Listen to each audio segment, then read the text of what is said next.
slowly. You know your lips are golden, baby, get me high. Touching me like lightning, yeah, keeping it exciting. You know exactly what to do to blow my mind. You're from another planet. I've never felt like this. I don't know how I ever survived without it. I'm starry-eyed, got me upside down, spinning around you. Wanna taste the clouds, dance with the moon. Take a trip around your body, boy, I love the way you got me. Starry-eyed, got me starry-eyed. This bed is out of space, just keep painting constellations. You cover me in glitter till I'm shining bright. I never wanna leave the sky. The way you made me feel alive. I was in the dark and baby, you're the light. You're from another planet. I've never felt like this. I don't know how I ever survived without it. I'm starry-eyed, got me upside down, spinning around you. I need that money. I missed the part where that's my problem. You could have taken that guy apart. Now he's going to get away with my money. I missed the part where that's my problem.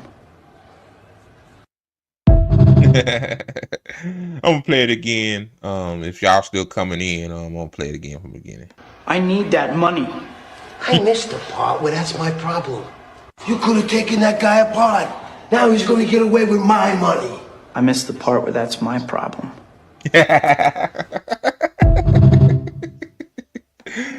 Oh God. Man, that meme is so me. Like I didn't have cancer. My dad, he was diagnosed with prostate cancer. 7 years ago. Yeah, 2017. He was diagnosed with prostate cancer, and United Healthcare is what he had. They denied him experimental treatment, and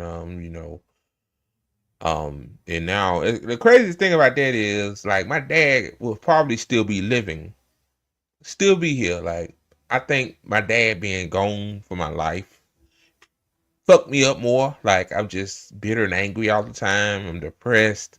Not depressed now, but just everything is just like everything is spiraling out of control. Like, okay, I say when everything is spiraling out of control, my dad always comes in and always tell me, like, everything will be okay, Andre. Just hold on, hang on, man. Keep the faith. That's what my dad was to me. Like, and I ain't got nobody else like that. So my mom, she's not like that. She want to pray everything. I'm like, I tried praying, but I mean, I'm not atheist. I'm agnostic. That's where I am. Some people think I'm atheist. Now I'm agnostic. So I really don't do all that praying and stuff. And me, but it is what it is. If it's you, you do you. I'm not that type of guy to tell people what they can and can't do. Like, some people like that, and I'm just like, why? Like, if I ask for your fucking opinion, you know what I'm saying? Like, if I ask for your opinion, then either I take your advice or I don't. But just don't give me, like, don't tell me what to say and can't say. Like, I fucking hate people like that. Drives me nuts. But anyway. So yeah, y'all. What's up, guys? Welcome to another episode of ATP Live on this wonderful Monday morning. I'm your host, Andre Morton, and ATP Live is a part of the ATP network. You can catch the ATP network on these platforms: YouTube, Twitter, Rumble, and Twitch. I always want to say Rock Film for some reason. I want to be on Rock Film, but for some reason they're not. I guess we're not big enough. We're not relevant enough. But anyway, it is what it is. Hopefully we'll get on there soon. So yeah, guys. Yeah. What am I gonna say? Shit. It's Monday. Oh yeah, if y'all notice the lighting, yeah, I look so much better than before. Like, my camera trying to focus, but I look so much better. Them other shots, man, I see myself. I look so ugly. Like, I'm still an ugly ass person, but I'm trying to make the lighting right. I got the shadow behind me, but hey, it ain't no big deal. So yeah, y'all. on Wednesday night. Wednesday night. Not Tuesday. Wednesday night is New Year's Eve, and I want to do a New Year's Eve extravaganza where we talk about, just the good things in 2024, which is very few, but there's a couple of good moments and bad moments of 2024, and what can we learn going into 2025. That's what I want to talk about. About 4 hour stream. I don't want to go beyond that. Like, I want to do that. So if you are interested, catch me on Twitter. Follow me. My handle is at LakeshowBoy24. Hit me up in the DM. Say, hey, I'm interested in joining your stream. And I think I got up to like 10 people. So it'll be cool. I don't want to be the only motherfucker on here talking by myself. I don't know if Ty Peasant want to do it or not. I don't know. I mean, she have obligations I don't have. So, I don't want to bother people like that. I ask them, they say yes, that's fine. They say no, that's fine too. I'm not like that. And the other members on the ATP network too, I'm asking them as well. If they interested. People be out on New Year's Eve and stuff like that. So I don't know. I mean, I don't. I'm a boring ass motherfucker. So yeah, this is really my life at this moment. And I enjoy making content. I really do. Like, this is my therapy. And maybe to a certain extent, I can admit, like, I kind of got hit, like, top heavy. Like, you probably see me more than anybody else. It's probably because of me. I apologize for that. Hopefully, 2025, you'll see more people. Like, everybody needs to have a voice, so I don't have to do this shit all the time. Maybe I could do, instead of 4 or 5 episodes a week, I could do tea time, a couple of episodes of this, and a couple episodes of the Good Faith Show. Whatever I can do. So, that's all I have right now. So what I'm gonna talk about today is, man, this is really like a Cenk Uygur episode. Like, Marc Lamont Hill cooks Cenk Uygur. And this other woman, I just found her. She gets on his helmet, and also too, Fat Joe. Like, I don't know what the fuck is he talking about. Like what's the deal, dude? Like, like, I'm gonna say this: you're not black, my guy. You're not black. You're not black, Fat Joe. That's like me telling Latinos, I mean, Latin, Hispanic people, like, y'all know what I'm talking about, like, telling them how things happen, like, in their community. Like, you don't do that. Like, I'm not Latino. I'm not, what I mean? I'm not Asian. I'm not, white. Like, I'm black. So, all right, y'all. I don't know what in the hell I'm talking about now. But y'all like, this nigga is crazy as hell. Yeah, I got issues, but I'm finna get to the first video, which is, Cenk, obviously. So, all right, here's the first video. All right, guys. So the first video I want to talk about is Cenk Uygur, man. This guy lost his goddamn mind. Like, Cenk, is Cenk taking speed or something? Like, I just want to know, is he taking some kind of paraphernalia that we're not knowing about? Like, I seen this video, I'm like, what the fucking fuck? As JD used to say, fucking fuck. But so I can say it because I'm not monetized. Once you monetize, I can't cuss, I can't say certain words, I can't do things. Like, that sucks. But because I'm not monetized on YouTube yet, I can, like, kind of say what I want. I just can't, show any awkward shit. But all right, I'm finna play this video, y'all. This is so fucking, this is crazy. Here we go, y'all.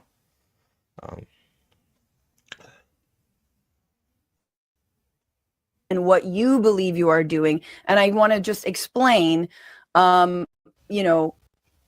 showing, and I want to ask you what you think the goal is of what you are doing. But here was a moment where you were on TPUSA's, on Turning Point USA's conference, and Charlie Kirk, who is a Christian nationalist. He's an avowed Christian nationalist. TPUSA has had wildly racist and white supremacist.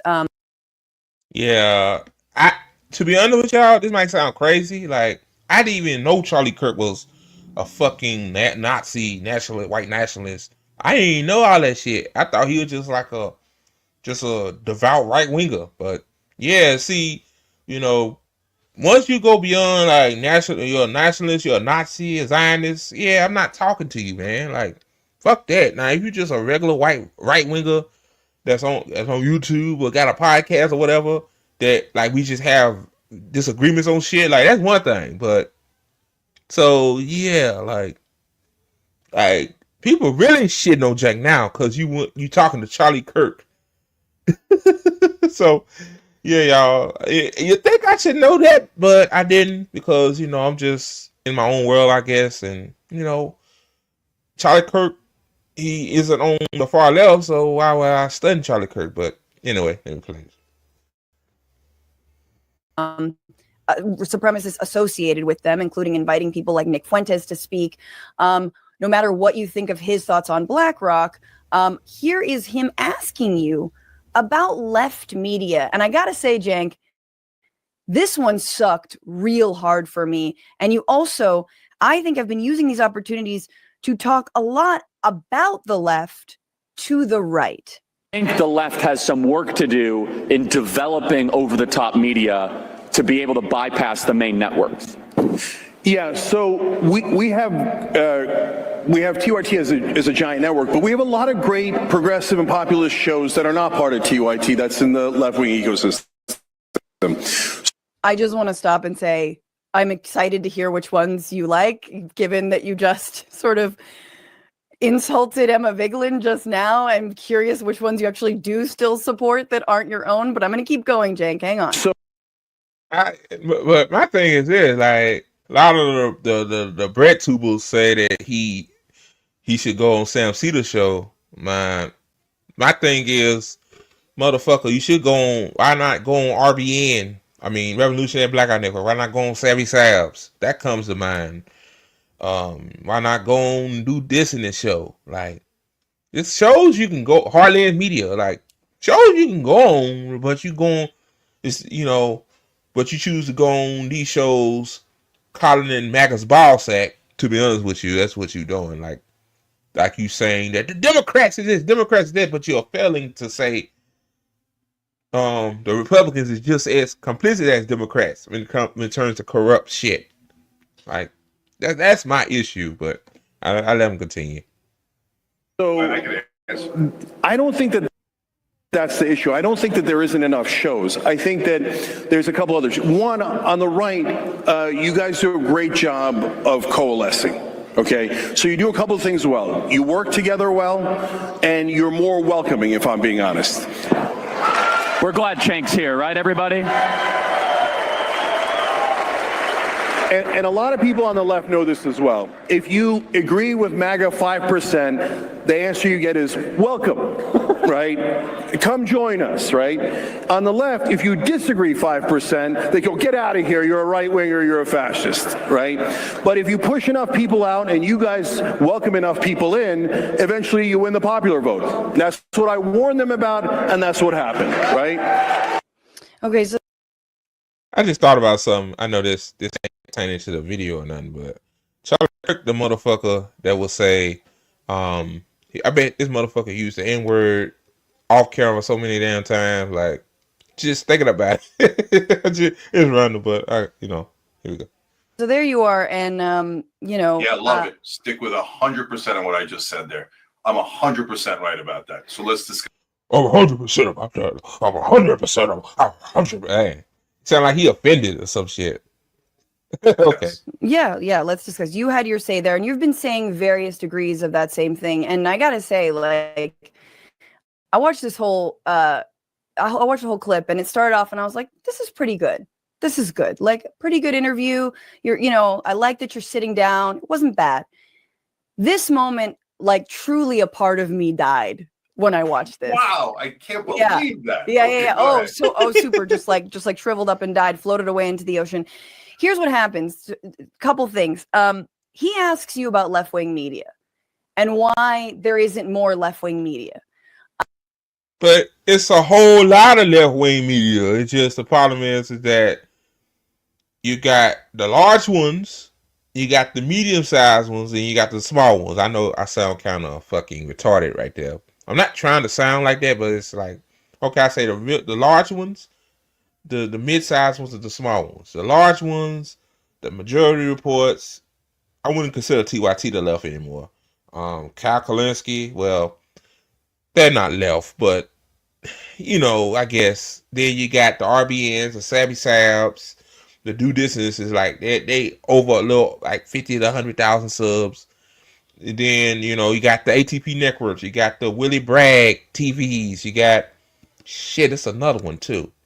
A couple others, but like you got us, like we the small channel. Like you're not gonna come on here. See, you're not gonna come on here because I'm not known like that.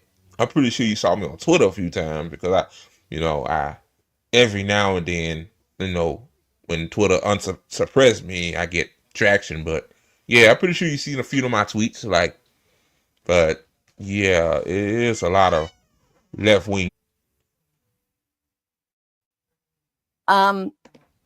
Which already, as you were there, you know, in the sort of kingdom of turning points, is like, that's such a dig. Like, why are you guys so weak is effectively what he's saying. And instead of pointing out the way that TPUSA has been bankrolled by Republican mega donors. Exactly. Republican mega donors, Cenk. When you have people flooding in money to your channel or network, you have more resources. Like YouTube, you could, I don't think they do this though, but YouTube, like you could buy views and likes and retweets, and you can buy shit.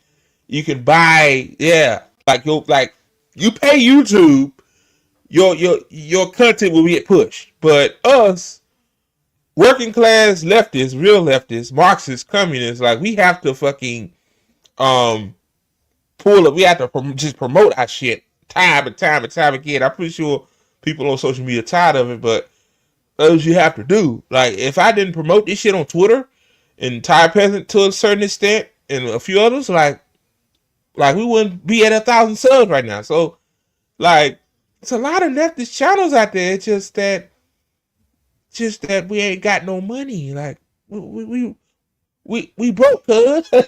We broke.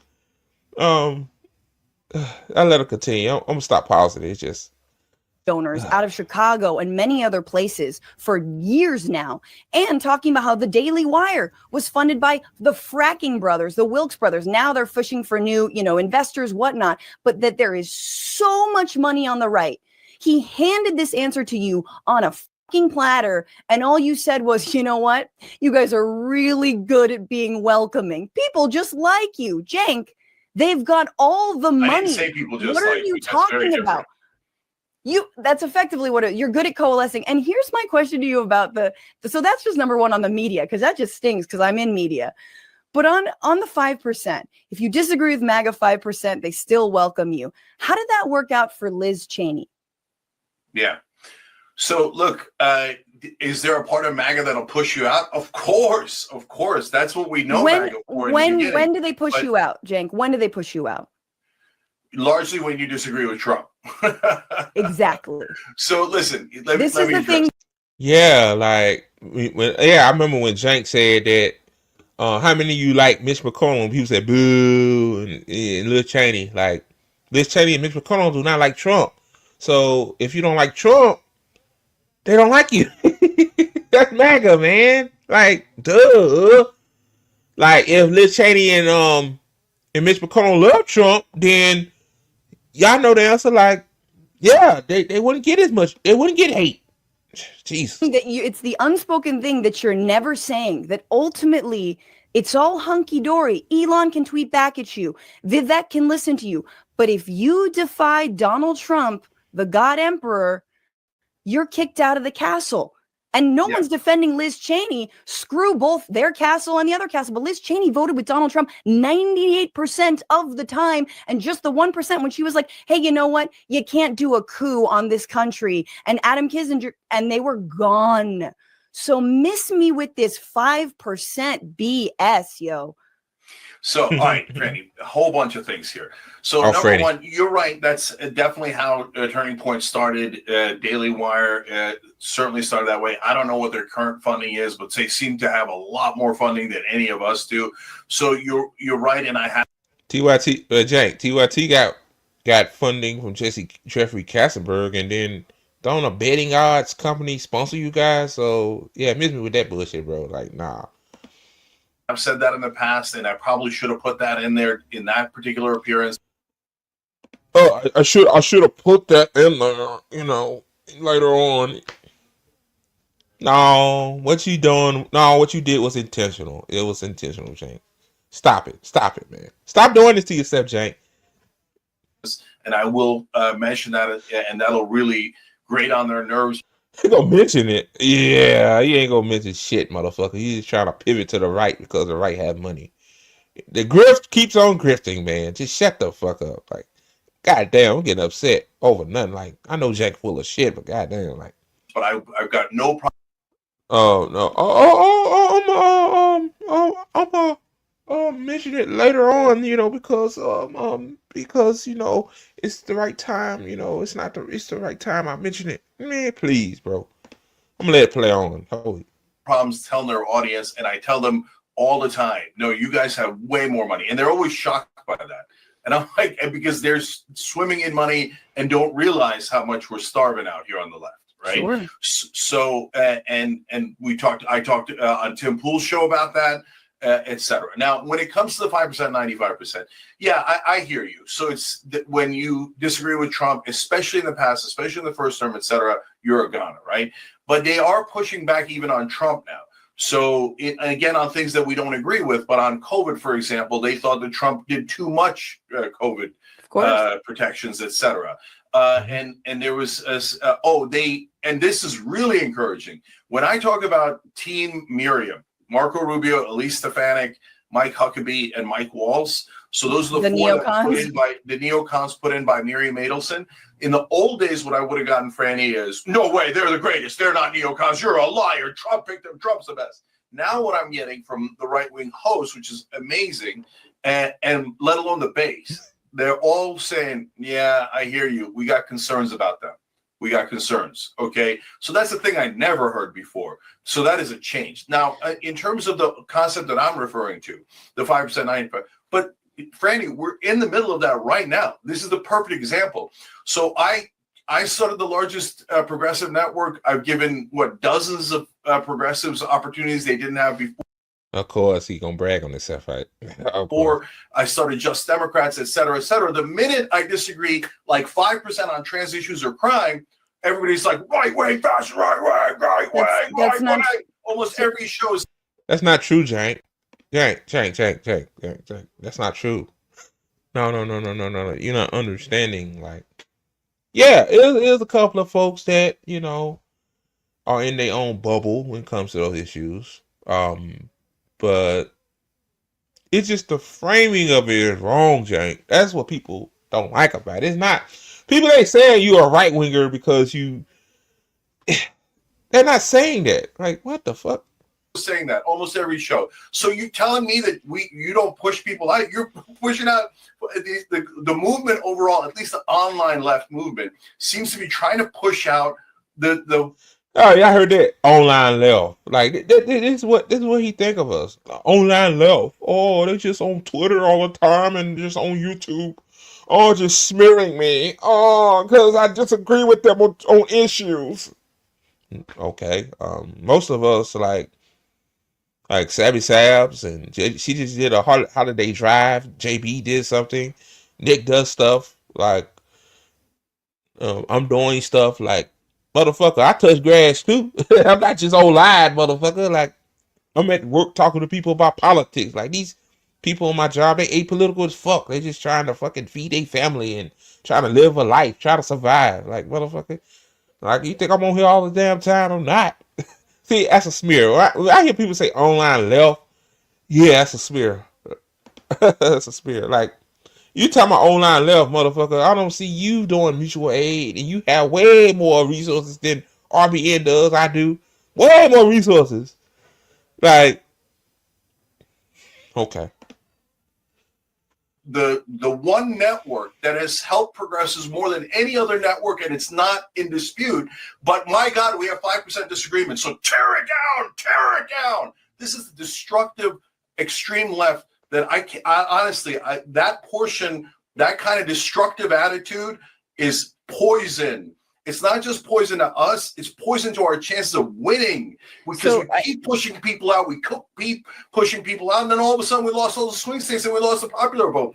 I'm trying to get our side to wake up, snap out of our hypnosis of we hate, and we hate the right wing, and they're all white supremacists, and they're all racist.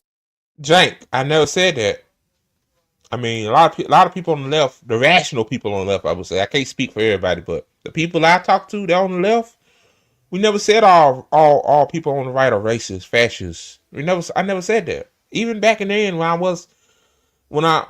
back then, like back in 2016 when I voted for Hillary Clinton, I said that not all Trump supporters are racist. Cause I seen like even then like Hillary Clinton was she's just a neocon a neocon that's just corrupt. Like, and I seen like Trump ran. I hated Trump back in 2016, but I seen that Trump, his rhetoric, like he sound like a populist. So, you know, a lot of people that probably voted for Obama voted for Hillary Clinton. So what? So those Obama voters are right wing? Like, I never said that. And a lot of people on that I talked to on the left never said that. Like, stop saying that us on the left. See, he's trying to say that us, like seeing him talking to MAGA, all of a sudden makes him a right wing, basically, you know. Yeah, you shifting to the right, but yeah, but I'll continue. Fuck. And they're all sexist, and we hate, and we never go in the room with them. We hate. What the hell happened to us? And no one's allowed to disagree. Hate. Hate is a strong word, my guy. Not my guy, Cenk.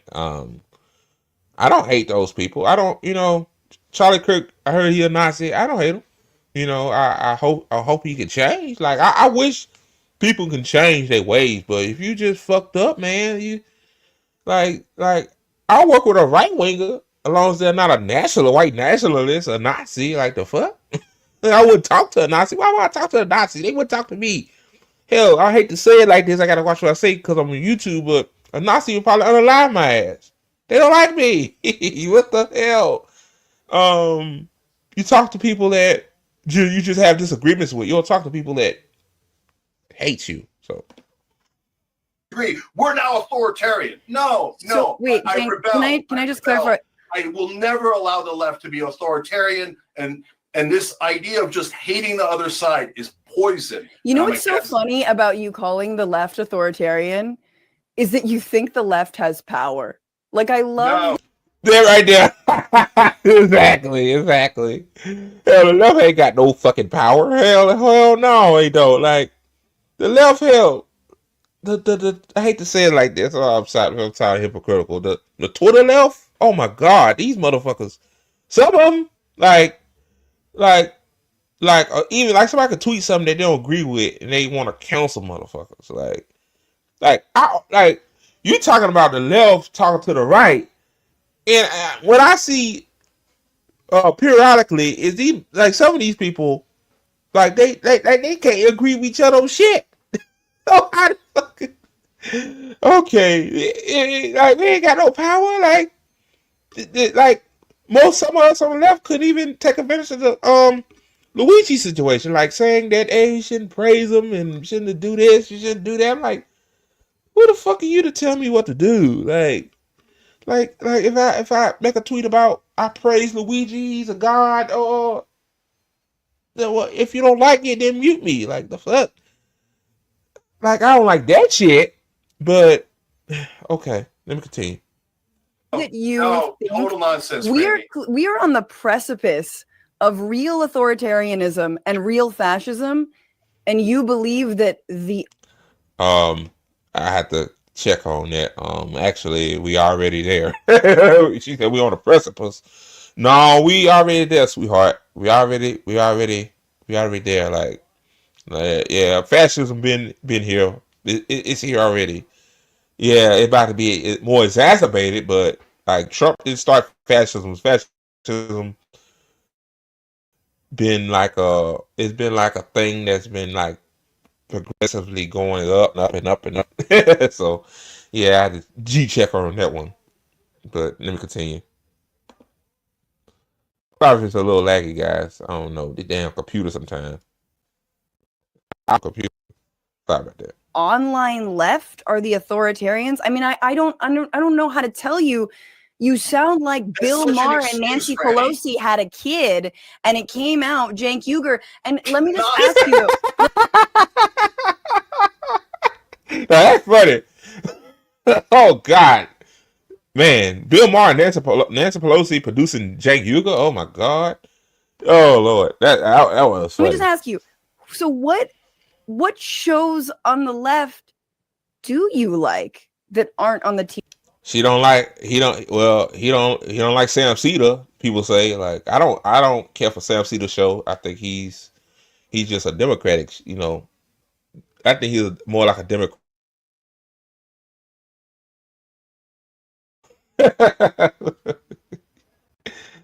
Oh, this is a good question though. I'm gonna let him talk, man. I keep pausing his shit, but y'all say, "Well, you shut up." I'll shut up, y'all. Okay. TYT network. Yeah, so I said, look, there's a lot of good popular shows on the left that I like, and it's because they're. I bet he can't name one. I bet he can't name one. Name one. I name a lot of them. So, Breaking Point's a good show. No, not these big ones. See, you talking about the big ones. She talking about mid to small channels, Cenk. Come on, man. Kalinsky's Secular Talk is a good show. He was against me going on MAGA. I haven't seen his video, but Kai's been against us a couple of times. But I largely didn't hold a grudge on that. Wait, let me just stop you. You talking about the big account? No, you talking about the big channels? No, the medium, the small ones, bro. He don't watch he Cenk and them, like, they in their own world, like they're not working class. See, the problem I have here with these YouTubers like Cenk and Kyle and Crystal and them is that they willing to settle for incrementalism compared to us. Like, people like us, like, fuck electoral politics. We want radical, real change. See, Cenk and them willing to settle for another 4 years of Kamala Harris and Joe Biden. Like, they fine, they rich, they got the YouTube memberships, they got the advertisers, they got the sponsorships. But us here, like, we on the wing and a prayer, baby. Like, we trying to we want shit done now. See, Cenk and them willing to wait. Yeah, I had to say that. So of course he ain't gonna know Sabby Sabs and RBN and Heartland's Media. Of course he ain't gonna know those channels because they beneath him too. And also too, they y'all know they criticize him. Like, see, these motherfuckers are so. My thing is, if somebody criticize me in a right way, like they call me out my name or nothing, I'm willing to go on the show and ask why you disagree with me. Like, that's what we're supposed to do. We're supposed to build shit. Like motherfucker. Like, okay. First of all, you had a great conversation with Crystal Ball. I think she made some really good points to you I think it was on Breaking Points. Kyle has, I think, been very disturbed, especially by your appearance with Charlie Kirk. But what you just said there, they've been against us. I really want to just dig into this idea that, because you're a fighter, man. That's cool. That's great. But, like, you really do have a very I almost want to call it Bush-like, Cheney-like, you're with us or against us attitude. 100% wrong. Like, you just literally, I love that you're proving my point. But No, when I'm I You're say this, my point. you truly, Okay, you sound like people are either against you, but if No. they criticize you, they are not. And yet, here you are, Cenk, telling the entire right wing that all you want to do is break bread with them, that you want to debate with them, but afterward you want to go have a beer. Yes, I do. Oh, so you want to have a beer with a white nationalist? Yeah, I have a beer with a white nationalist. A guy that, a Nazi. Yeah. Okay. I mean, hey, I mean, yeah. That right there, when I knew that Cenk, he shifted, yeah. Cause I about to say that, hey, maybe, but if you're not gonna criticize their party along with the Democratic Party, then yeah, man, like ain't no help for you. You want to have a beer with people who want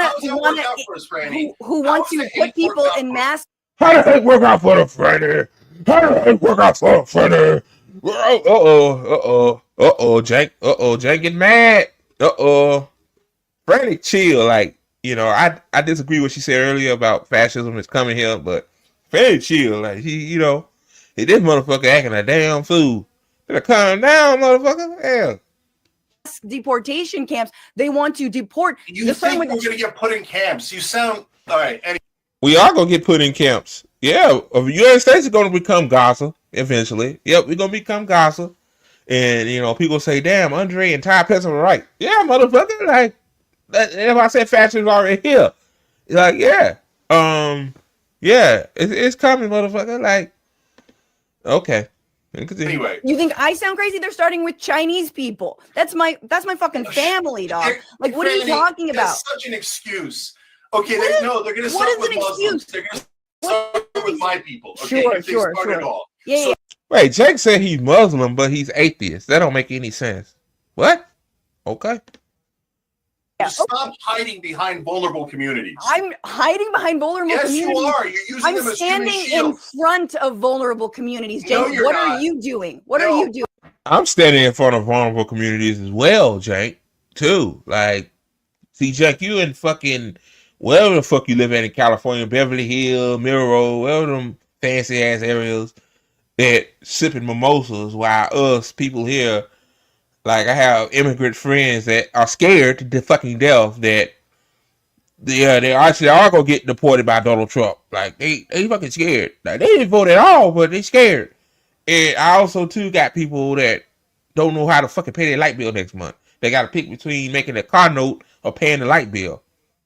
Cenk, you don't understand. Like, see, you can sit up there with Charlie Kirk and Tim Pool and all these other crazy ass motherfuckers that I don't like. I don't like their politics. Well, fuck Charlie Kirk, he's a fucking racist. But Tim Pool and other motherfuckers, I disagree. I just disagree with them. Like, you could do that. Like, see, you see, Cenk, the problem with you is too, man. Like, you're not. You don't give a shit about a movement. You don't care. At this point, you just want to make money. You want to grift. That's what it is. It's all about the money, man. You don't care about actually helping the most exploited class in this country, the working class. You don't give a fucking fuck. So you see, it's easy for you to talk all this bullshit. I'm getting heated, but I'm just saying, man, like, just seeing him talking all this shit like the left got power. Like, she right, the left ain't got no power. The left ain't got no power. Like hell, YouTube suppressing leftist content. Fucking Twitter suppress left content. I'm pretty sure Rumble definitely suppress it. Like, Facebook definitely. Oh yeah, Facebook shadow ban you. So left ain't got no power. Like, these right wing accounts on Twitter, the right wing channels on YouTube and Rumble, them the motherfuckers that got power. They reaching way more people than us. So yeah, just miss me with that bullshit, bro. I'm in front of vulnerable communities. I'm the most endangered, friend. By tweeting at Elon Musk, please no help. I'm the most dangerous. I'm most involved. Come on, Cenk. This is so sad. That's so sad. Let's simmer down. No. Let's get Cenk a tissue, Franny. She need to give him a tissue. Oh, Lord, Cenk. Oh, I'm so vulnerable. But I gotta talk to the right wingers. Oh, Lord. Why me? I'm Cenk. I think Cenk is bursting like this too, obviously, is because he sees that he's getting shitted on by everybody known to man. Even right wingers can see through. Even Laura Luma calls your ass out, man. Laura Luma is the biggest Trump nut coddler in the world, in my opinion. Like Like she wake up thinking about Trump. She go to sleep thinking about Trump, man. I bet she got Trump bed set, Trump pajamas. Like holy shit. She said you full of shit. You don't think the left gonna tell you full of shit. God, this is good. No. Simmer down. I'm asking. Let me just ask you. Yeah, Let me ask you real honest to God. You already said 12 things that I need to respond to. Can I respond to them? No, I want to ask you this one question. No, of course not. Let's talk about you going on these shows. Just simmer down. Let me ask you one question. Imagine if Kamala Harris had won. Okay, she wins. She wins the popular vote. She wins obviously the Electoral College. Incredible, first female president, blah, blah, blah, all this stuff. And Tucker Carlson started making all these rounds on really progressive leftist shows, went on Kyle's show, went on my show. I'm like, who the hell? Started reaching out and wanting to talk and wanting to come to agreement on things. What would that look like to you? Yeah, it would look like Tucker was trying to reach out. Tucker's a bad example because I would be surprised if he did that. But okay, yeah, no problem. I think that's a good example. That show me Tucker Carlson is a grifter. Like, no, grifters do. Hey, if Kamala won, Cenk would not be doing this right now. Cenk would be saying stupid shit like, minimum wage, get the minimum wage to 15 hour. Like, yeah, bro. Like, yeah, you weren't serious to begin with, my guy. That's a good example, though. What would it look like to you? Though? I wouldn't. Well, I don't. And do I think that Tucker would be selling out? No. There's no chance. No. Well, I'm not. It's not about selling out. What would that like? What would it just seem like? Hey, man, we can agree. Yeah, you know what? I did say that Kamala Harris was a DEI hire and she's basically a communist, but now I just feel like I've antagonized you and I'm here to break bread and let's talk and let's get stuff done. What would that look like to you? It would look surprising, but I wouldn't care. I'd find it interesting. Why? What does it look like to you? I mean, to me, if Tucker Carlson did that, I'd be like, oh, we fucking won. We won like crazy. We won so resoundingly. He's doing an apology tour because 3 ghosts visited him in the middle of the night and he's completely changed his tune because he wants to throw down with the winners. We are crushing it.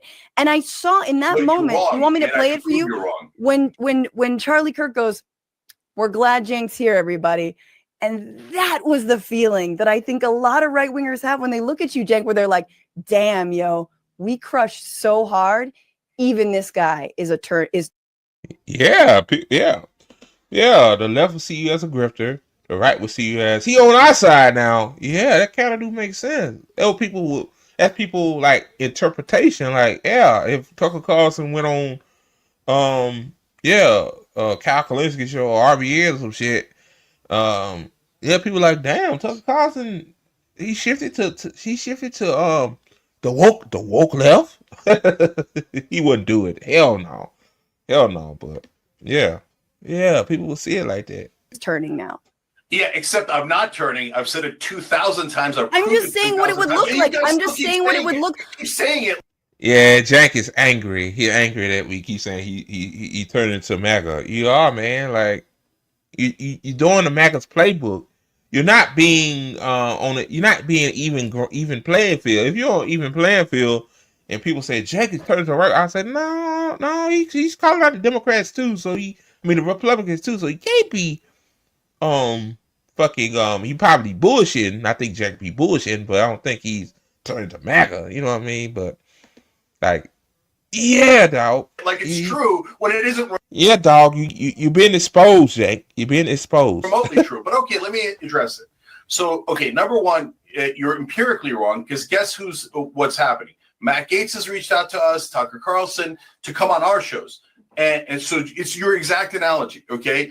Patrick Bet-David, et cetera, and they won. They're still trying to come on the Young Turks. Why? Because they're trying to have a conversation, not because they want to do an apology tour. Yeah, it coming on because they think that you shifting to the right, Cenk. And they want you to shit on the Democrats while you own it. And they want to shit on the Democrat.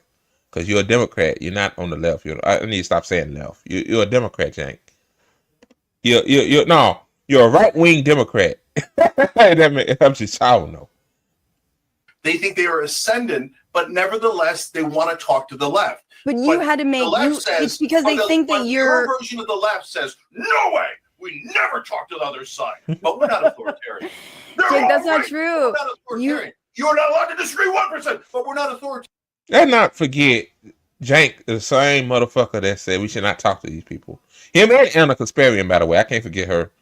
Like, you motherfuckers both said that we should not talk to these motherfuckers. Like, but you talking to them. Like, of course people gonna shit on you, Cenk. Duh. What? Authoritarian. We have no power, so we're not authoritarian. So that's not how it works, Franny. And the establishment Democrats are also authoritarian. So what do they say? You must agree with Kamala Harris, otherwise that's it. You're a heretic and you're being driven out from the party. You know that. The establishment Democrats have done that to us for the last 20 years. Don't tell me that there's no power on the left. There's tons of power on the left. And when the swarm comes, the left-wing swarm, you like tons of power on the left. You got tons of power on the left. What the fuck? Because it's so stupid. Cenk is crazy, man. Holy hell. What he said is so stupid, bro. You be called a woman. You racist, fascist, transphobe. What? Who said? Wait. Who's saying that? Woman been around since the beginning of time. What the fuck? And also too about the birthing person thing. Like, who the fuck saying that? I don't hear nobody on Twitter saying that. Birthing person? What? Like when Anna tweeted that shit out, yeah, like that just like it like Anna like welcome drama when she said that. Like that like me tweeting out something like, don't call me a sperm push out or well, I don't know what the fuck. Like don't call me, I'm a man. Don't call me a sperm man. Don't call me a spermer. I'm a man. What? That's just so fucking retarded. Like, come on, bro. I'm not authoritarian. No, that is an authoritarian mindset. Just you don't have to have power to have an authoritarian mindset. And there's different versions of power. There's the shunning power. There's social media power. There's mainstream media power. There's political power. There's all sorts of different power. So look, guys, the left. First of all, there's also just money and actual power. It gets back to the we. So you ask me politically, who do I represent? I represent the great majority of left-wing voters. Left-wing voters. I don't know about that. The great majority of left-wing voters are not pro-establishment. They get tricked by mainstream media into voting in that direction. It drives me absolutely nuts. But when you ask them about policies, they agree with us completely on policies, right? And the great majority of left-wing voters are not far left. They think a woman should be. Duh. I know that, Cenk. Yeah. Most of my coworkers are left-leaning, but they're not a fucking like me. I'm communist Marxist. Like, I know that, Cenk. I know that. But they still agree that we should have Medicare for all. Like, one thing about labels too, like, I think we too label happy, man. Like I don't really like, I thought about time not using the word communist when I'm talking to people because that scares people away for some reason. Even my cousin said that lives in Texas. Like, he's telling the truth. Like, people don't understand the term communist, but I'm still a communist by using rhetoric like, hey, let's like workers should have right to the workplace. Like, should have rights to it because you make fucking shit and you fucking, you're a fucking laborer. You should own the fucking company, but yeah. Called a woman, and I'm not saying that in some dismissive way. I'm in favor of trans rights. If you want to be called a birthing person, we love it. We got no problem with it. You be called a birthing person, but when you say no, you again, who is calling people birthing persons? I just want to know who are these people. It must be from outer space somewhere. Nobody is not calling nobody a birthing person. Like, why have this became an issue? Like, I know she said this a couple of years ago, but damn, man, what the fuck? Everyone a birthing person. America hates it. Well, Left-wing voters hate it. When I you just want to pretend say, there's no crime, left-wing voters hate it. Yeah, my mama. Yeah, I said, Mama, you a birthing person or was a birthing person? I bet she's like, what the hell? Oh God, it's almost done. I'm finna cut it off here. I can't take no more. But hell, I got some more jank coming. Oh my God, I'm 50 minutes into this fucking shit. Holy hell. Yeah, man. While y'all at it, give this video a like, man. Please, please. When y'all give it a like, it definitely pushes the video out in the algorithm. Also, too, 91% of you that watch our content are not subscribed to the ATP network. So please, subscribe to us, man. Like, come on. I know y'all. I know it's supposed to be a network, but more people are coming. So when you subscribe, you can see more faces on the network, and then you have more of a better perspective. So, yeah, I'm finna get to the next clip, man. All right, guys. So I'm back. Yeah. Before I get to this video, please like the video. Help us push us out in the algorithm if you're on YouTube and Rumble. So yeah, Marc Lamont Hill, man, I give him credit due. He absolutely cooked Cenk Uygur on this, man. I think you know, I watched most of this. I didn't watch all of it, but this is the part that's the most important part of it. You know, getting to Cenk Uygur defending, you know, getting on a fucking platform that's basically a racist platform from what I heard. I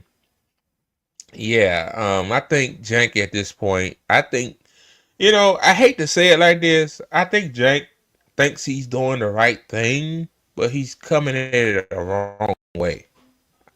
It's not a big deal of him going on these platforms.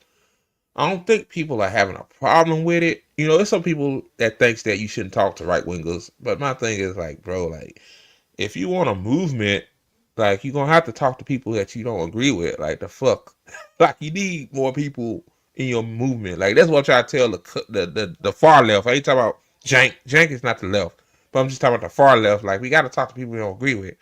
No, nobody. Not saying talk to Nazis and white supremacists and all that. No. Nah, fuck them. Like, they could go to hell.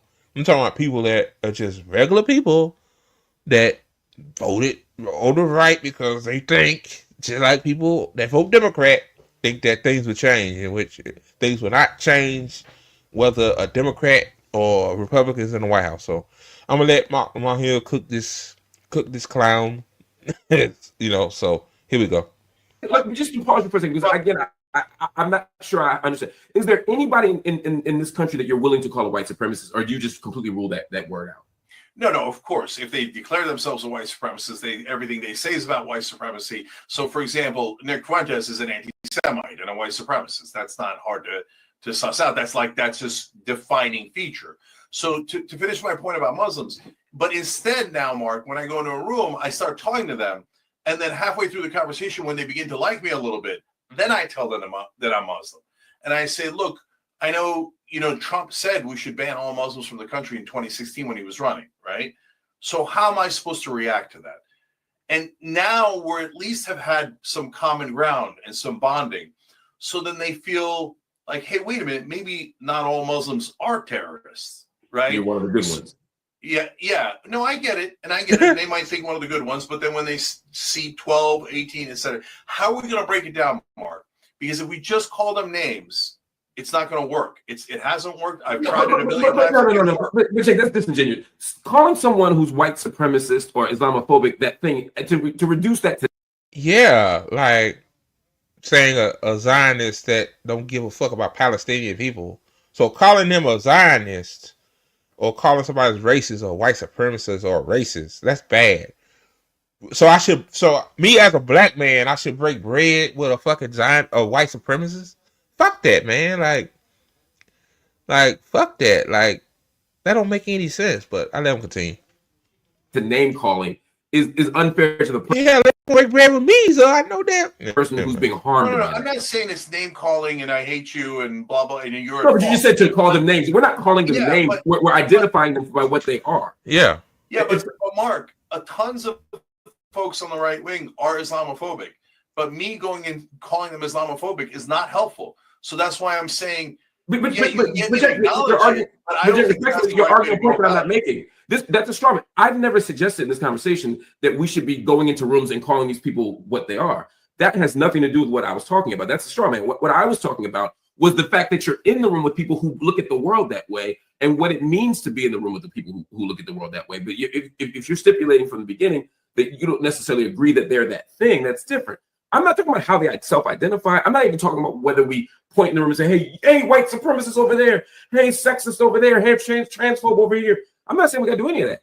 What I'm saying is that if we're walking into a room with people whose ideologies and beliefs are consistent with white supremacy, with Islamophobia, with anti-Semitism, etc., we have to at least question what the possibility is of reaching a political alliance if at the core they don't think we're humans. If at the core they don't think we deserve the same thing, regardless of what we call them. And so if we only focus on the tactic of how to engage a white supremacist, we lose sight of the fact that they're still white supremacists and that they don't want the same things we want, regardless of what they. Now, Mark, this is a core disagreement. So if there's a room full of Islamophobes, I'm not going to A, not go in there, and B, I'm not going to call them Islamophobes. I'm going to go in there and I'm going to start to change minds very gradually. Okay. And so they're like me going into a room full of fucking KKK members. I ain't gonna call them racist, but I'm gonna say, I'm gonna change their mind. You know, stop hating on black people. That's not my job. A white person gonna have to go in there and do that. See what I'm saying? Like, that's not my job, Cenk. That don't make any sense. Like, they'll always say, like, you know, I know some white comrades probably got some racist ass family members this past holiday season. It was at their dinner table at their house or whatever.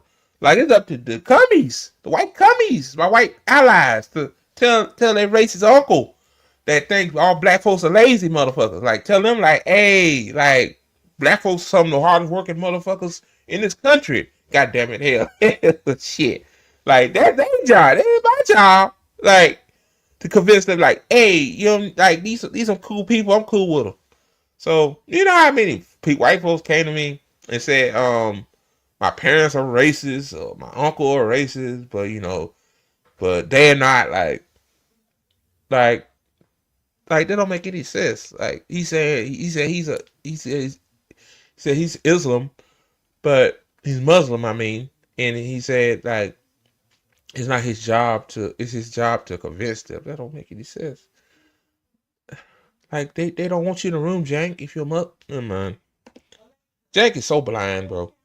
So I think that's a way better strategy. And yes, it endangers me maybe to go into a room filled with Islamophobes, but I'm going to do it again and again and again. Okay. And so it, like, even you saying, okay, half the room is white supremacists.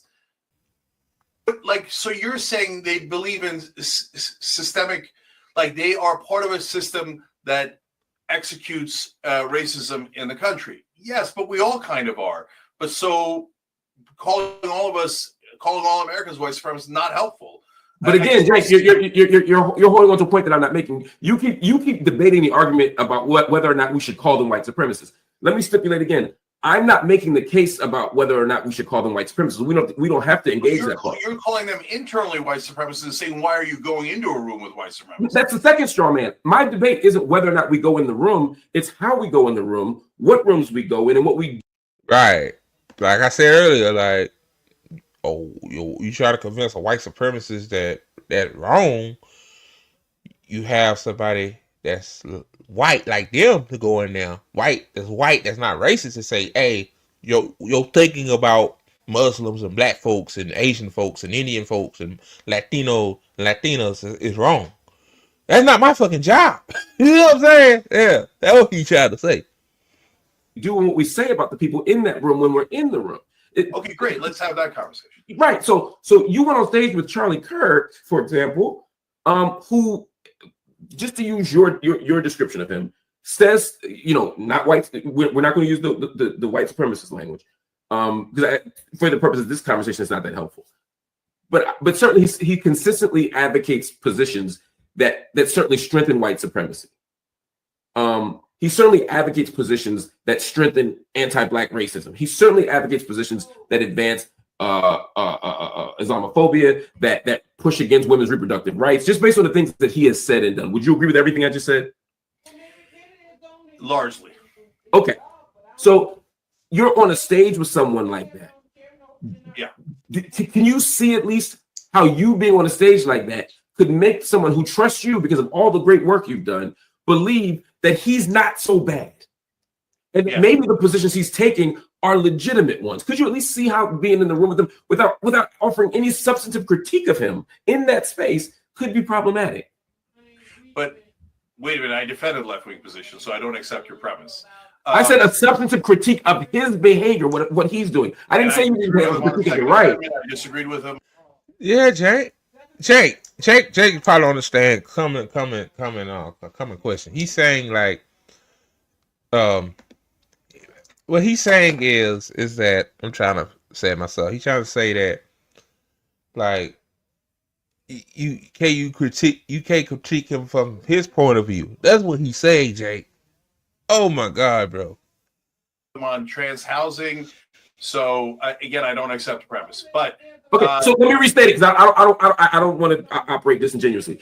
Can you see how it could be problematic to someone? Or let me say it differently. Could you see the problem? Can you see any potential problems in standing on a stage with someone who has such positions that are so antithetical, not just to yours, but to the interests of the most vulnerable people in this country? Could you see how you might actually legitimize him in a way that's dangerous to? Yeah, he's saying that Jack is making him look like he's not like that, but in hindsight, he is like that. So, but yeah, okay, yeah. Our side, not to the country, but to the people who are confused, to the people in the middle, to the people who are still trying to figure it out, or to the people on the left who are vulnerable, who are susceptible to a switch. Yeah. So there's two parts to that question. So on the one part, can I see it? Yes. I can see why people think that. And I'll end up on top of it, Mark, that not only are they worried, hey, is this legitimizing him? You're in the room with a person like this, etc. But we've also seen a pattern, right? We've seen Dave Rubin and we've seen Tulsi Gabbard and we've seen others. And first they go in the room, then they agree with a little bit, and then they agree with everything. And then all of a sudden they're all right-wingers. And then while still pretending to be left-wing, and saying, oh, well, me as a liberal or a progressive or a left-winger is telling you you're right about all the issues, right? And so I get that's why people are. I can tell he's not used to using YouTube. I mean, using like he reading all the comments, man. You validate cucks like Kirk. That damn Marc Lamont Hill savage. You should read the comments. Concerned. So that's not. Oh wow, I get it, right? But then the second half of what you're saying, trans housing, I don't agree with at all, right? So does that legitimize? Well, first of all, Marcus, they won the election, so they won the popular vote. They won all the swing states. Like we have it in our mind that I specifically said not to the entire country, but to the people on our side, specifically in anticipation of you saying they're already legitimate and won the popular election. Again, I'm not saying that you're. Am I legitimizing them to our side? What I'm saying is there are people who are going to vote for them, right? There are people, majority of whom are in this country are going to vote for, say, Donald Trump, right? But if you stand on stage with Donald Trump, that strengthens Donald Trump's position. It doesn't. Exactly. That's true. If he was on stage with Charlie Kirk and said, "Hey, the Republicans are just like Democrats on corruption and all this stuff," then you're up there. You're not straddling the right fence by criticizing Democrats. You're basically saying, "Hey, I don't agree with neither of these motherfuckers." That's what he's saying. Oh God, too. No, it totally depends. So, for example, I interviewed Do David. you think you strengthened Charlie Kirk's position? Let me ask. Let's not be hypothetical. Do you think you strengthened Charlie Kirk's position by standing next to him? Do you think you had no effect, or do you think you hurt his position? Well, first of all, I didn't go there to hurt or help his position. That's not your intention is irrelevant. I'm asking about the consequence of your choice, not the intention of your choice. I don't think it had anything. I don't think it helped him 1%. Not at all. Do you think it helped? I think this idea that if you stand next to them, that helps them is absurd. Totally, utterly absurd. Because on that logic, that's it. We never stand next to them. We never talk to them. And we're so superior. We never talk to them. Oh, we didn't legitimize them. We didn't help them. That's nonsense. Let me ask a broader question. Do you think you advanced right-wing interests by going there? Do you think you undermine right-wing interests by going there? Well, first of all, it's not binary. But I helped left-wing interests, definitely. Oh God, why? How are you helping left-wing interests by going on there saying that calling out the other side, not calling out the other side? How? The left call out, the real left call out both sides. We don't call out the Democrats. You call out the Democrats while calling out the Republicans. I think you should call out, my thing is this. I have to say it like this. I think you should call out both sides. But sometimes the reason why, I guess, me, for example, call out the Democrats more than Republicans is because Democrats are wolves in sheep's clothing. Shout out to Ty Peasant for that analogy. Like, that woman is very intelligent. Like, they are wolves in sheep clothing. Like, yeah, they pretend like, hey, we on your side, but in reality, they just like the Republicans and corrupt as hell. See, the Republicans, at least to a certain point, say like, hey, we support our donors. We fuck the working class. But the Democrats pretend to we're on the side of the working class. No, you're not. So, but we do call out the Republicans too. Like, now, like, I'm calling out Donald Trump more. So yeah, man. Definitely. How so? Tell me how. So every time they say yes to cutting the Pentagon, every time they say yes to paid family leave, every time they say yes to conflict of interest rules, et cetera, that I can. But Cenk, you can make this point too as well. Yeah, the right wing agree with that stuff, obviously, but the people they vote for don't agree with it. Like, Donald Trump don't agree with cutting the Pentagon. Donald Trump don't agree with universal health care. He don't agree with college for all. Like, he don't agree on none of that shit. Yeah, they do, obviously. Hell yeah. Like duh. Like, your job was to go on there, even though now I'm thinking about it, going up there was a bad idea. You were talking to a white nationalist, but whatever. Like, you go on these platforms and tell the fucking truth. You telling half truths. That's the problem. You making it seem like, hey, right? Yeah, they might not be as bad as the left. I mean, as the Democrat. No, bro. No, you're doing it wrong. Go on that are all left-wing positions. Does that mean it's going to happen overnight? Of course not. Does that mean that it's immediately going to go to their leader and they're going to introduce it next week? Of course not. But is it helping for them to think, well, paid family leave, that does sound pretty good. Hey, cutting the Pentagon, that makes sense. I bet there is a lot of waste and abuse. That helps left-wing positions. The good news is they're no longer left-wing positions. The right wing agrees. Their voters agree with those positions. Take the win. Take yes for an answer. Instead, the other ideology is white supremacists. I'm never talking to them. That'll show them. That won't help them at all. If I talk to them, it'll help them. Really? Because they won the election without any of our help. None of us talked to them, and they won anyway. So how's that strategy working? It's working terribly, terribly. And then we look extreme because we won't talk to anyone.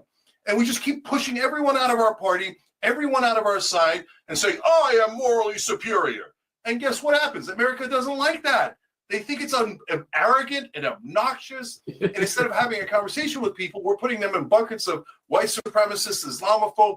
God, America hates that. We got to cut that crap out. I disagree. I mean, I disagree. I mean, the idea of a moral agenda or moral issues was coined by the right. They absolutely think they have moral superiority over the left on issues of around babies, or issues around, I mean, issues around prayer in school. To suggest that the left thinks they have moral superiority and that somehow stands in contrast to the right's position, It's which not is somehow a contrast. They both think they have moral superiority. So if everybody thinks that, how is America upset with the left for? Because the right. Good point. Good. Goes, oh, you agree with me 5%? Come on in. I'm willing to have that conversation. I'm willing to do this. I'm willing to do that. The left goes, you disagree with me 5%? Nazi. And then, okay, then America goes, all right, then I know which side to go on. Because this guy.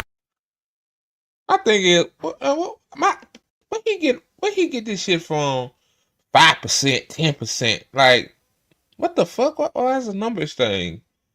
I mean, yeah, there are some people that they disagree with you for one little measly thing and they done with you. Like, those people weren't serious to begin with. But that's not the whole fucking entire left, Cenk. Like, I disagree with a lot of my comrades on shit. I disagree with Ty Peasant on some things. I disagree with shit. Somebody else I know, Joey Rick or somebody like that. Like, but I'm not gonna cut them off because I disagree with them. Like, so the people that do that, Cenk, is like what, less than 1% of the left? Come on, man. Oh God. Guy says the slightest disagreement, I'm a racist, I'm an Islamophobe, I'm a Nazi, etc. I don't like that guy. The other guy says, you have some opinion, you have tons of opinions I don't agree with, but you're welcome here. It's not rocket science, it's just politics. Of course, the side that's more welcoming is going to get more voters, and that's exactly what happened. That's why they won the popular vote when we thought it wasn't possible. So stop blaming everyone and start listening to people. So when I listen to the right wing, yeah, they still had tons of opinions I don't agree with and I think are problematic. But then I did hear opinions. Here, I'll give you another one. Why did I go to Charlie Kirk in particular? I can't believe Mark. Yeah, like read the comments. Oh God, it says this guy gives me a freaking headache. Cenk's rebuttal is insulting. Yeah. I'm just looking at the comment. I'm looking at comments when he pulling them up. Oh God. Because when I interviewed him at the RNC, I thought we were going to have a brawl, right? And he comes in and sits down and then agrees that BlackRock buying all the residential homes in the country is a terrible idea and that the government should stop private equity, Wall Street, from doing that. That's amazing. I've never heard a right-winger say that.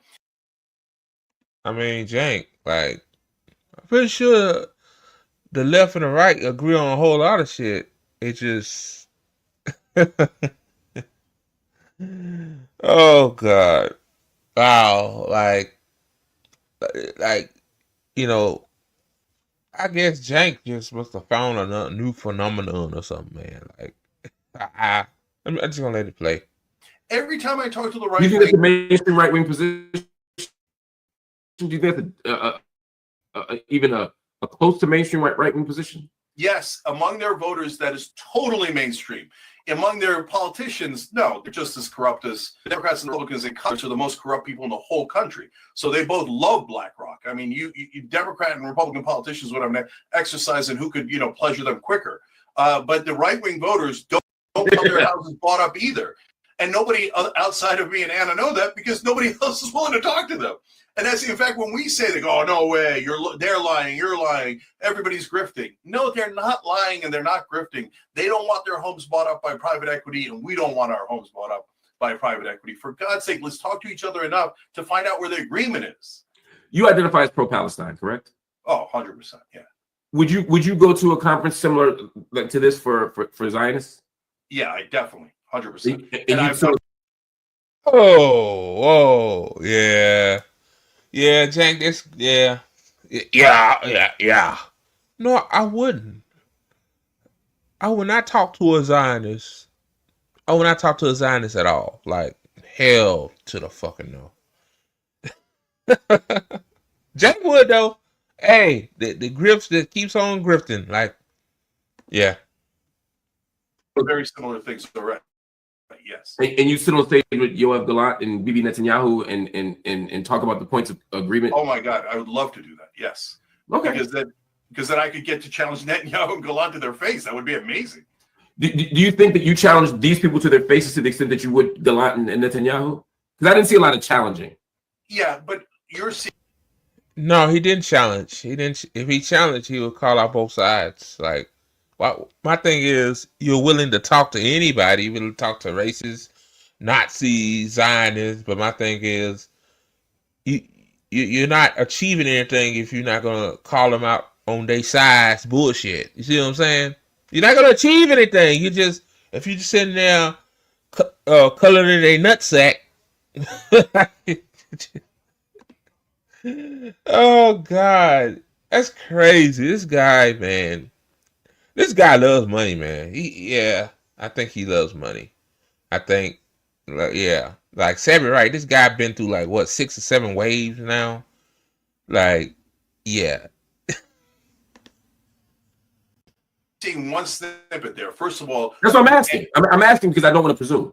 So Mark, so 2 things about that. Number one, this was a venue where we were talking about a shocking new development where sometimes the left and the right agree. But I clearly said, and everybody in that room knows, and go ask the right winger. They all know, no, Cenk's left wing. He's not MAGA, right? And so why do they know that? Because I've been on dozens of shows. No, but I don't want you to avoid the question. Did you challenge them with the intensity that you ostensibly would with in the Zionist example? Did you challenge them to their faces? On many of the right wing shows, on many topics, I do. No, yes. At this event, that's not what we were doing. So no, you didn't. No, we did. No, he did not. Just say no, Jane. Challenge. You heard me challenge, but we didn't have a fight. So I'm sorry if you thought we should have had a fight, but we didn't. No. Cenk, you can get your point across without having to fight and argue. So in order to get my point across, saying that both parties are the fucking same, I have to fight with the right wing because what? What happened here is when I asked you if you challenged me to your faces, you said, well, people only saw a snippet, which would imply to the viewer that had we seen more, we would have seen more. No. I said you only saw a snippet of my right wing, my appearances on right wing shows, et cetera, et cetera. Oh no, I've seen a bunch of your appearances on right wing shows. So there was no challenge here. This was more of a no challenge. We clearly laid out places where we disagree. We just didn't fight over the things that we disagree on. Okay. There's a difference between disagreeing and challenging people on their position. For example, I could say, Netanyahu, I disagree with your position on Greater Israel. That's different than saying you've killed hundreds of thousands of people, right? I suspect if you're on stage with Netanyahu, you say, hey, you've killed hundreds of thousands of people. You prosecuted a genocide. What you're doing is against international law. You would dig in his ass. Is that fair to say? There you go. There you go right there. That's it. That's the whole stream right there. Like, yeah, I disagree with you, but what you did, like, oh God, y'all, man. First of all, it depends on the context, but very likely, yes. But you're saying this context where you wouldn't do that. Fine, fair enough. That troubles me, but I'm saying comparably, did you do something comparable in this space? So in this case, we didn't go to set out to do a debate. If we went to do a debate, I'm not talking about a debate. No, hold on. That's not what I asked you. I'm saying, did you confront them on the? You might not be debating Netanyahu. If I see Netanyahu and I'm on a stage with him, I'm digging in his ass whether we're here for a debate or not, because it's the principled thing to do. Did you tear down the right for all of the problems, all of the harm, all of the damage they've done? Did you do anything that was extent? No, Mark, that's a totally unreasonable standard. So you're saying in every single appearance that I need to tear them down. Well, that defeats the point of beginning to have a conversation on the things that we agree on. If in the midst of that conversation we get to a disagreement, then yes, sometimes we wind up yelling at each other. I was on Tim Pool's show and I got into a huge fight with one of his hosts. And I don't care. I defend our positions every time. There is no Rubenesque, oh, sir, you are right, sir. Gay people are the problem, sir. There's none of that. None of that. But if you're asking me to pick a fight every single time and do it vociferously every Cenk, so if you want to get your point across, you gotta be in a fight again, Cenk. Man, motherfuckers do anything for money, man. My God, man. He's not understanding what Mark's saying. Mark is saying is that, like, if you're gonna have a conversation with somebody, not only you disagree with them, but you tell them why they wrong. You see what I'm saying? Jeez. Every single time. That is unrealistic and ridiculous. I agree that it's unrealistic and pick a fight, but again, I never made that claim. That's another straw man. What I'm more asking about, I guess what I'm saying is, if you go there and you say, "Hey, look, here's the stuff we agree on. Let's move this stuff forward." Yeah, you didn't say, "Hey, you're all on gay people," but what you did say is, "Hey, we agree on trans people." So no, we don't agree on trans people. Be constitutional rights for trans people. Every time I've done that on a right-wing show, all the hosts said yes. In this case, 2/3 of the audience said yes. About a third didn't. That's my read of it.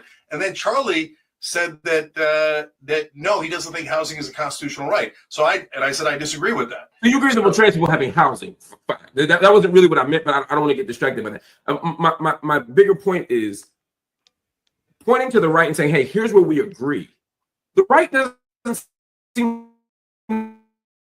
have a problem getting the stuff they want accomplished. They don't seem to have a problem advancing policies. So to me, to go in that space and I think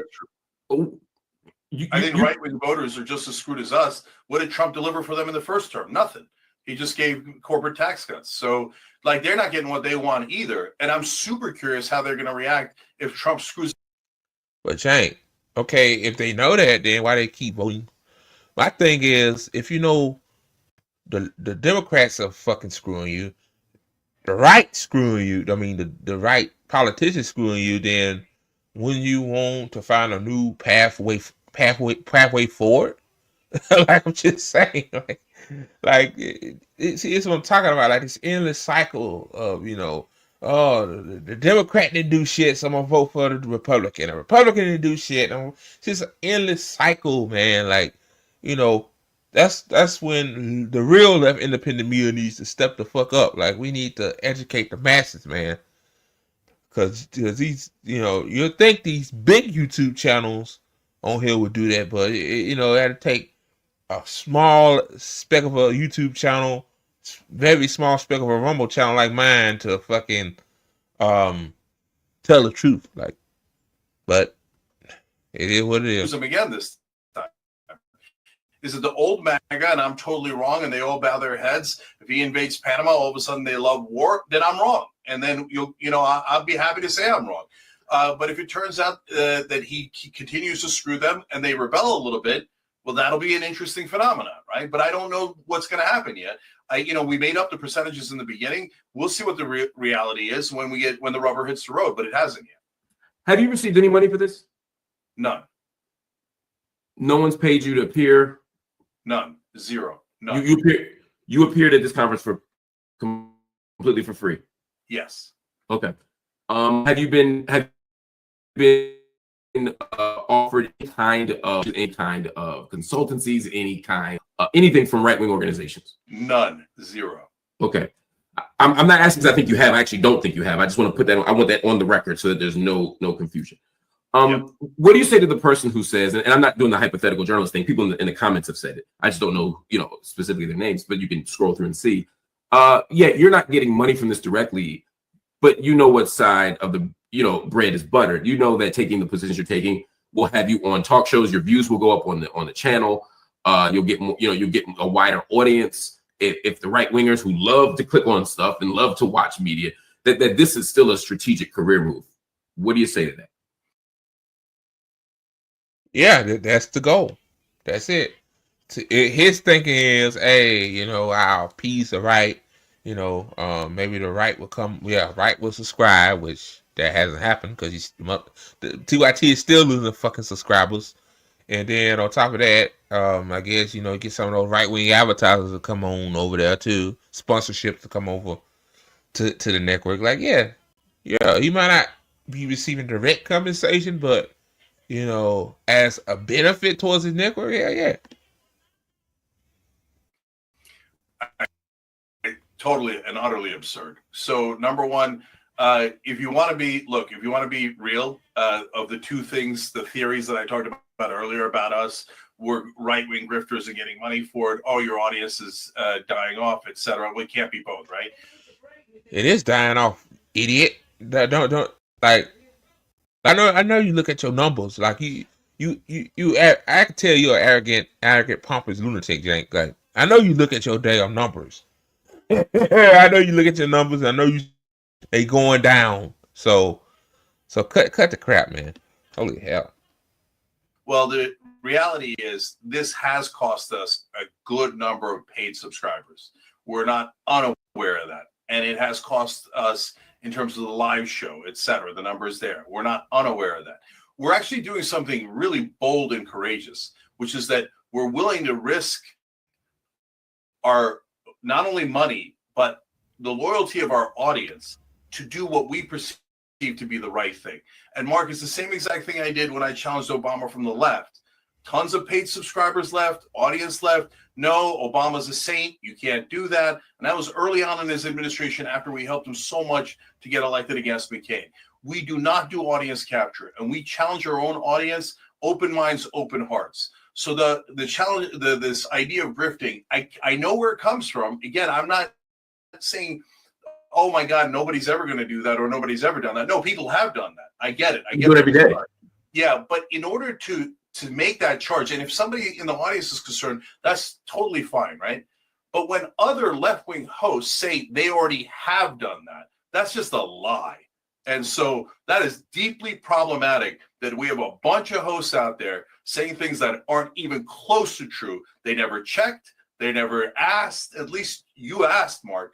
And and I appreciate you asking. So people have to be concerned about where they're getting. I feel a Benjamin Dixon coming. Oh, Marc Lamont Hill, hell, man. He put up Benjamin Dixon cooking his ass too. Oh shit. TYT is being bold. Everybody by joining MAGA. Oh God, like Getting their news. Like usually people show their comments after the person leaves or whatever. But Marc Lamont Hill said, "Fuck that, hell." Like Cenk, you know, man, you getting cooked in your comment sections, all your videos. They cooking you on this live stream. It's like, man, like just admit that you're wrong. Like, and just fucking, I don't know what to do, what you should do. Like, you ain't gonna listen to my black ass, but damn, man. And unfortunately, some folks on our side also have bad intent. I think that's that's important for you to state. Charlie Kirk is somebody, obviously you're okay sharing stage with. We contrasted him to Nick Fuentes. Would you share a stage with Nick Fuentes? No, it was on the Spaces on X, and he left. And so, yeah, there's a line, right? And I. What's the line? I often what's the difference between myself, Charlie Kirk and right? Nick Fuentes? Like both of them are Nazis and what you calling it? A white nationalist. What's the difference? See, I didn't know. I knew Nick Fuentes was a fucking piece of shit, but I ain't know Charlie Kirk was one too. So yeah. What is the line for you, right? And I know it's provisional. We all fluctuate. But what is the line in general for you? Yeah, line is when your main thesis is white supremacy, racism, anti-Semitism, Islamophobia, etc. Like that's what Nick's known for. That's what he does, right? Right. He's a Nazi. He's like a literal. I mean, I think he says he's a neo-Nazi, and I'll take him at his word, right? So, or he defends Nazis, right? That's good enough. No, I have no interest, right? So I guess that's where I get confused. I saw this from 1023 where you called Trump a Nazi. But you share a stage with Trump and share a stage at an event that supports the movement of a Nazi. And what's the difference? Damn, son. Damn, son. Damn, Marc Lamont Hill cooking this motherfucker. He's cooking him. Holy shit. That's a great point. Now, you right about Nick Fuentes. He is a Nazi, but Charlie Kirk is one too. And you call Trump a Nazi, but Trump goes on to Turning Point USA. So, what are we doing here? What are we doing here? Yeah, I don't know if that's the title or if I actually said that, but it's in quotes, so maybe I did. I mean, I have the video. I can play it.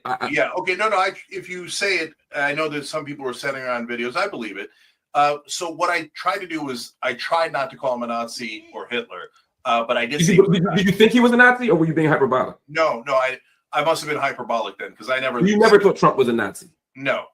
So then I'm even more confused, because this conversation you're talking about how we shouldn't flamethrow and call people names and call everybody who's a racist or you don't even want us to call. Yeah, he did call Trump a Nazi. I remember that. But now he's saying, "Oh, we shouldn't call these people Nazis and racists and rapists and sexists and." Oh, Cenk, keep this shit up, man. Gonna be with ATP network, man.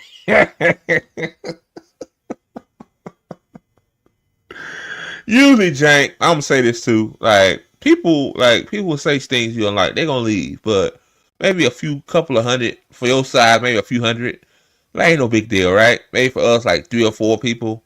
But when 30 or 40 and 50,000 people leave, man, like you doing something wrong. You know what I mean?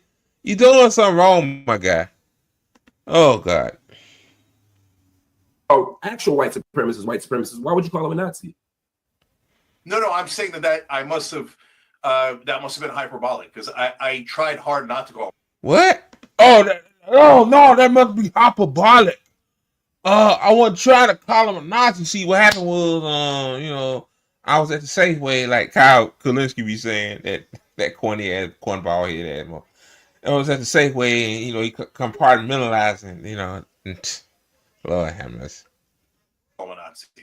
So that must have been a mistake.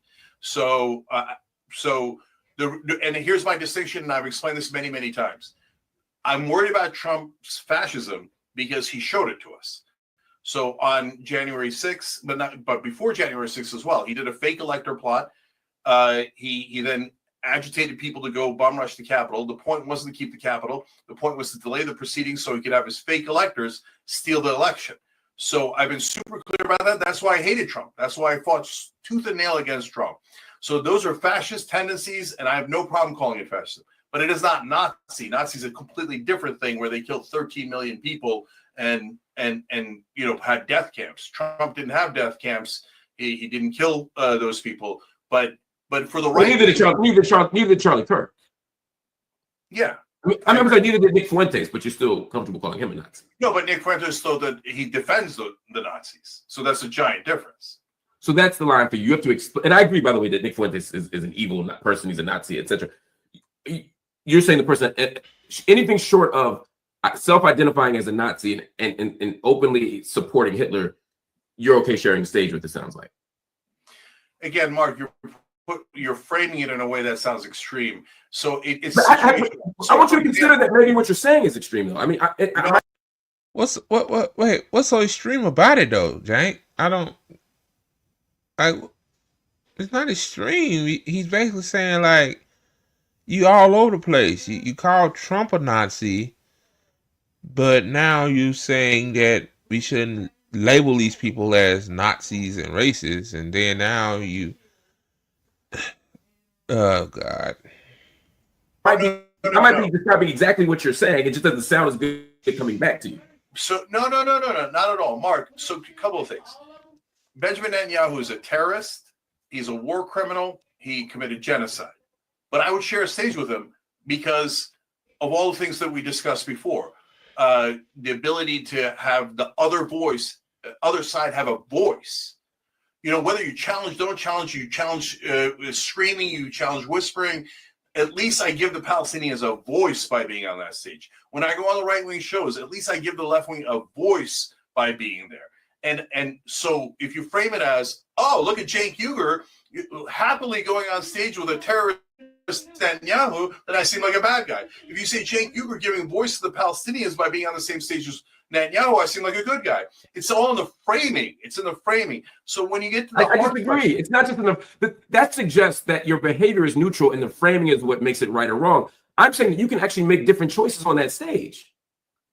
So Mark, then let me ask you back. So Sure. Do you think that as we were talking about populism on both sides and rebelling against the establishment, and that was the theme of it that was supposed to last about 20 minutes, that I should have done a sidewinder and derailed the whole thing by attacking him on his previous quotes about black people? Not necessarily, no.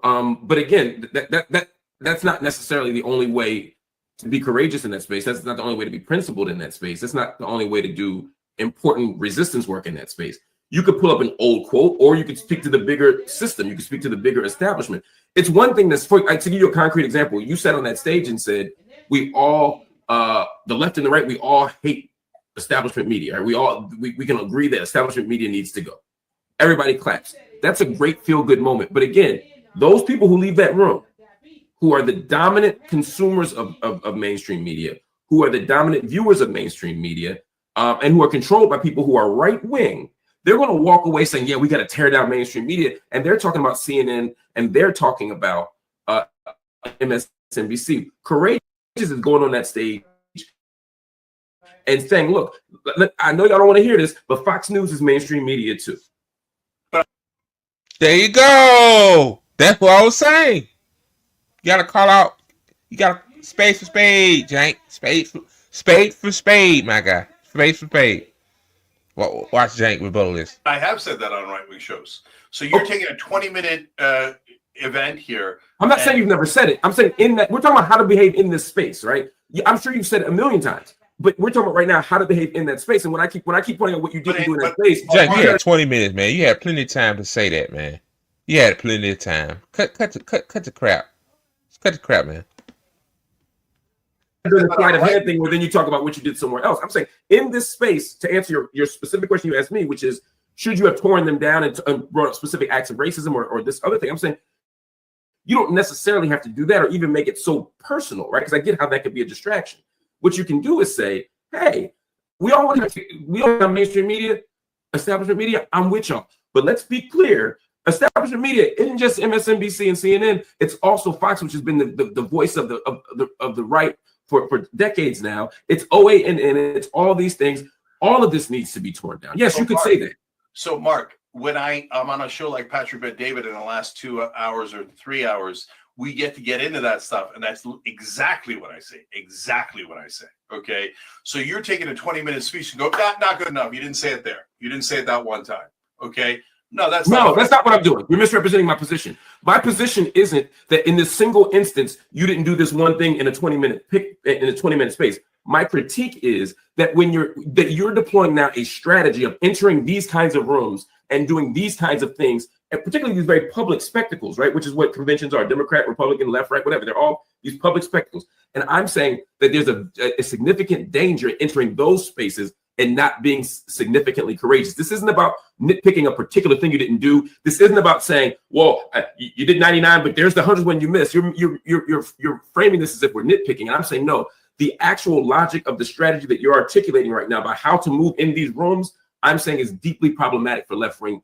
I don't even understand what you're saying, Mark. Well, how is it problematic? You keep calling it problem. Of course you don't understand, Cenk, because you're not that smart, my guy. Because a smart person would, if you got a chance to be on a right wing, if you go to a right wing event or a right wing podcast, I tell on both sides. Duh, that's what he's saying. And then you keep saying, 25 minutes, dude. You had plenty of time. It ain't like you was on a panel with other people on the stage saying like, you know, everybody got 5 minutes to speak. No, you had 25 minutes to yourself. You could have said both sides are bad. That was what everybody is saying. Rational people. But man. Problematic. Everybody keeps calling it problematic. I'll tell you why. I'll tell you why. Why? Like they don't need because why do we have this in our head that if we're in the room, okay, then everybody loves Nazis or some weirdo thing like that. I'm not saying anything. Yeah, I don't know like that. You're talking about. Like, so let me answer you directly. Let me answer you directly. And you kiss their ass, then I see what you're saying. But if you clearly say these are left-wing positions and you fight for them in the different shows, etc., and you try to get to common grounds where they agree with us, how could that possibly be a bad thing? Because they're agreeing with you on terms that don't disrupt their actual worldview and won't change their politics. You're asking me. How do you know that, Mark? Because you're asking. You're assuming it. And now I'm not assuming it. It turns out a lot of their voters agree with us on like 40% of things. Right. We can actually get 40% of things done. Really, really important things. But we were too busy calling them white supremacists to ever get there. Again, I don't. But hypocritical ass bastard, you was saying the same thing not too long ago. What the fuck? Oh God, man! I don't know why we're still talking about calling them white supremacists. That's a straw man you created a long time ago. I'm not. It's not a straw man, Mark. You said it many times in the beginning. Anyway, go ahead. Go ahead. No, hold on. To be clear, I said to you that I believe they're white supremacists. At no point in this conversation did I say you need to go in the room and call them such. In fact, I said I stipulate that I'm not asking you to do that. That I don't think you should do this. I keep saying that over and over again. This is not about calling them white supremacists. You also said I'm making an assumption. You're making a huge assumption by saying that you know that they're leaving there more open to left-wing positions. There's absolutely no evidence of that. So we're both speculating at that level. I agree that I don't know for sure. You don't know for sure. And unless you have some metric, there's no way to know that when that your appearance there had this impact that you're suggesting it does. Just like I can't prove that it didn't. So I'm saying I'll call that even. My point here, since you don't understand what I'm saying, is to use what you just said. To be clear, if someone walks into that room and they're sitting in the stands listening to you talk, and they already believe that just to use the mainstream media example, they believe that establishment media needs to go, but they also don't think Fox News is establishment media, right? They walk in thinking, get rid of CNN and MSNBC, keep Fox News, right? That's what they're thinking in the stands in this example, right? Because they don't think that's establishment media. Just like to your point, the person on the left is saying, get rid of Fox, keep MSNBC, fine, right? So that person doesn't realize Fox is that. When you sit on that stage and say, yeah, we can all agree to get rid of mainstream media. And Joe Sixpack in the stands claps and says, that's right. Even the lefty guy agrees with me. So let me just tie a bow on it. He now has even more reinforcement for his position that establishment media needs to go, but he's still never been told that the thing he thinks isn't establishment media, Fox News, isn't. So that's what I'm saying. But now he has more legitimacy to his wrong point because you didn't actually tell him that it's wrong. No, totally disagree. So, Mark, I can go in the room and have that same exact conversation with Joy Reid, right? And then everybody in the filled with left-wingers in that case, right?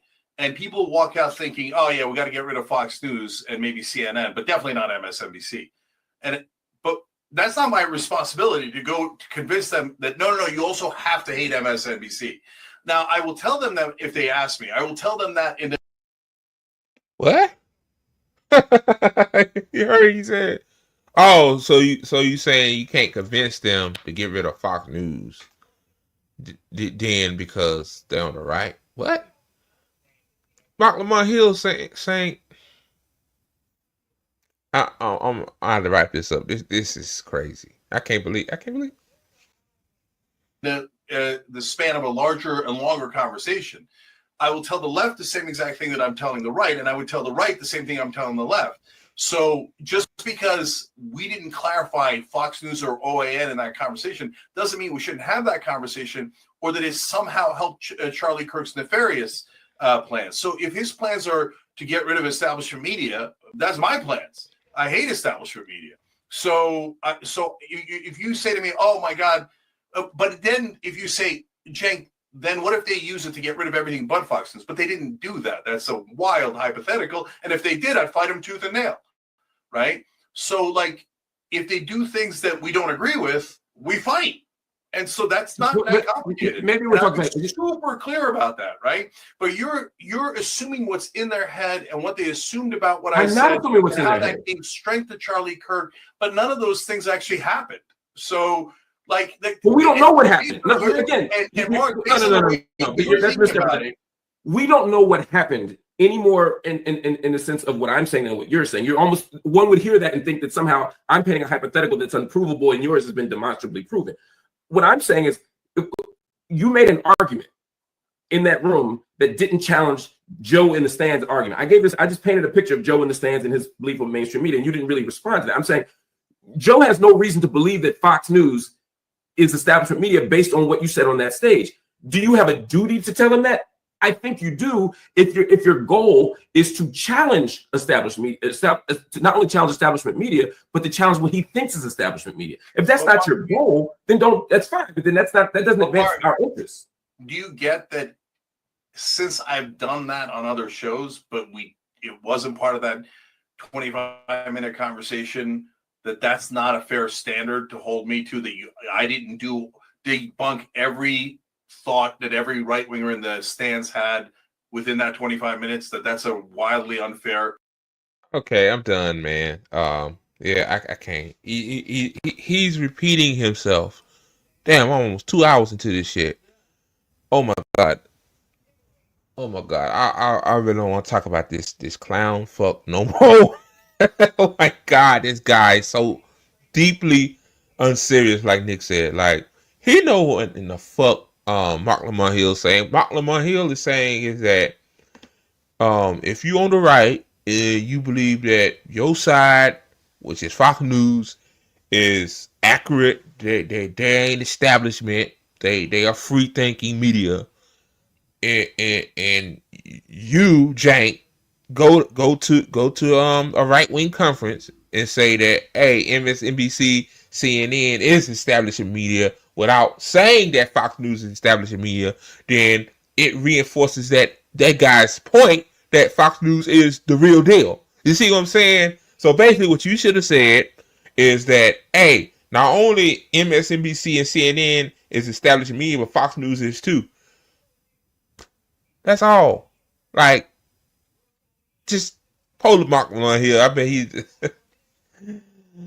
Yeah, so, all right, guys, that's the show. It's been a weird episode. Sorry for the lag, too. I don't know what's the deal with that is.